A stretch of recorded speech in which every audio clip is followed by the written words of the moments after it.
बीते 100 से भी ज्यादा दिनों से लगातार दक्षिण से उत्तर की ओर कूच कर रही राहुल गांधी के नेतृत्व वाली भारत जोड़ो यात्रा इन दिनों राजस्थान में है। इस बीच 14 से 19 दिसंबर तक यात्रा को राजस्थान के दौसा जिले से होकर गुजरना है। यात्रा की शुरुआत से ही पदयात्रियों के ठहरने की व्यवस्था करना एक बड़ी चुनौती रही है, लेकिन यात्रा को मैनेज करने वाले विश्राम स्थलों की व्यवस्था करने में सफल होते रहे हैं।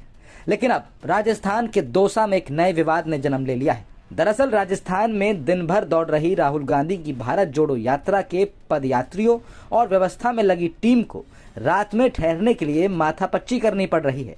स्टेट में तो कांग्रेस की सरकार है, लिहाजा एक तरफ जहां स्टेट एजेंसियां यात्रा के मैनेजमेंट में लगी हैं, वहीं केंद्र के भारतीय राष्ट्रीय राजमार्ग प्राधिकरण ने यानी NHAI ने यात्रा के लिए अपनी जगह देने से साफ साफ इनकार कर दिया है। कांग्रेस के दौसा जिलाध्यक्ष ने रात्रि विश्राम के लिए दिल्ली वडोदरा एक्सप्रेसवे पर NHAI के प्रोजेक्ट डायरेक्टर से इसके लिए मंजूरी मांगी थी, जो नहीं मिली।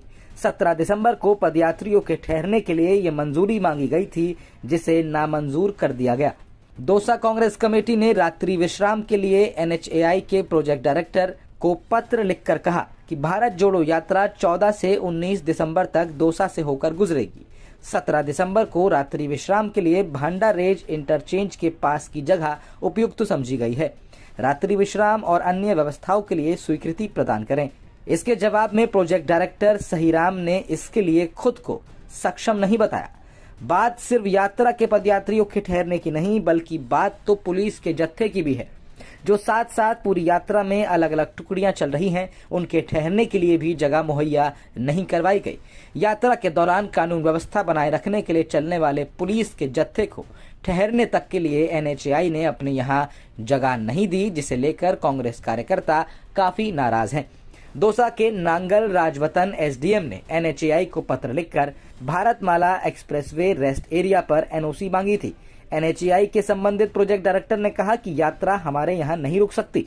उधर NHAI की मंजूरी नहीं मिलने पर स्थानीय एजेंसियों ने फिलहाल तो विवाद को तूल देने के बजाय दूसरे विकल्प तलाशना ठीक समझा है। आपको फिर बता दें कि यात्रा 14 से 19 दिसंबर तक दौसा जिले से होकर गुजरेगी।